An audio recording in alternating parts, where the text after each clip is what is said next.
Trump could be good for the UK and Britain. What do you foresee there? It's no secret that he loves the UK. Obviously, he's said it many a time that his mum was Scottish. He loves Britain.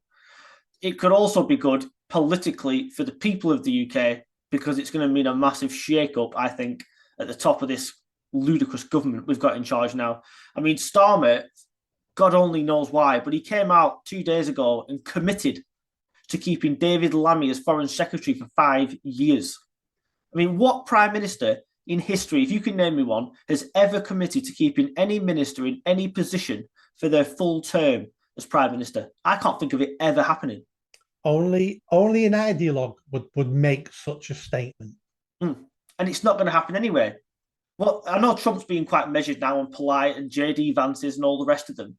But that when it comes to January, they're going to start turning the screw. And they are going to say, we're not dealing with this arsehole that called me this and called me that.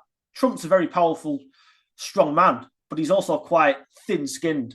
And he will not take that lying down. All the things that these people have said about him, these sixth form students, basically, they're still behaving like sixth form students now. They haven't changed their opinions on him. They believe it from an ideological standpoint. And people, all right, you can't exactly get rid of your whole cabinet because Trump says so. But people like Lammy, they're going to have to go over to the US a lot and work with our most powerful and most important ally in the world, are not going to last 5 minutes when Trump gets into power. They'll be saying, I tell you what's going to, well, it's just, my prediction was actually Starmer's going to have to go cap in hand to Farage, which will be humiliating for him. I can see that happening for that. Not official ambassadorial role, but some sort of envoy or something like that, unofficial envoy or go between, if you will, liaison officer between the government and Trump. I don't think that will happen. I think Trump may force that to happen. I don't think an ideologue like Keir Starmer would ever go to Farage. Even if he knows it's going to damage the country, if he doesn't, he still wouldn't do it.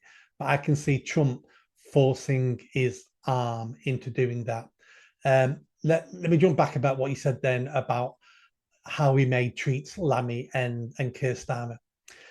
If you're an enemy of the US, and the US and the West have got many enemies around the world, what message does that send to the rest of the world if Trump rips a strip off Keir Starmer? The message that sends is, right, if he's willing to do that to his closest ally for things his foreign secretary said, what's he going to do to us if we invade our neighbour? Or we do this, or we front it. If he's willing to do that to their number one friend in the world, he's going to bomb the crap out of us. That sends a very good message across the world that Trump isn't for playing anymore. Yeah, interesting. Yeah, so he could actually use Starmer, who I've got absolutely no doubt will not get along with Trump anyway. But they've got to, for obviously appearances' sake and politics. But yeah, he could actually use him as some sort of leverage, if you will, to show an example to the world of, yeah, I mean, I actually care about Britain and I'm willing to shaft them lot. So just think, you better watch yourselves because I'll do 10 times worse to you. I think you're right. And I also think you're right on the point about Farage and Starmer. I've got no doubt whatsoever Starmer would never approach Farage to take this role up because he'd be signing his own political death warrant. He'd have Labour would boot him out instantly if he went begging to Farage. But Trump could make that happen. Trump can say, right, well, I'm not working with you. You either put my friend Nigel as some sort of liaison between us, or we're breaking off ties. We're just not going to deal with you at all. And if America break off ties, we can't underestimate the power that the American government holds over the British government. If anything, they've probably got more power over the UK than our own government has because we need America so badly, both militarily and economically.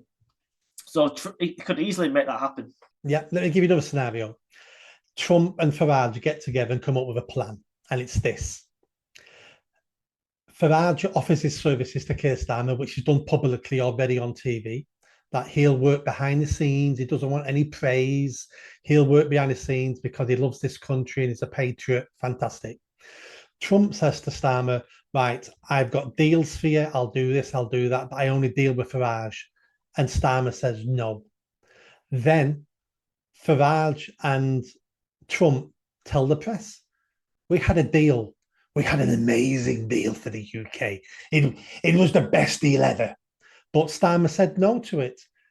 And then Farage uses that as political capital to grow Reform UK and to get more of a standing and to beat Labour in the House of Commons with.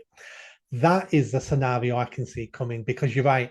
If Starmer allows Farage too much airtime and too much importance dealing with America, he loses his backbenchers. But the flip side to that is he then cuts off his nose to spite his face because he doesn't improve the UK because we need America. This is this is one of those situations that I can foresee with other things happening that we don't know, bringing down the government in the next couple of years.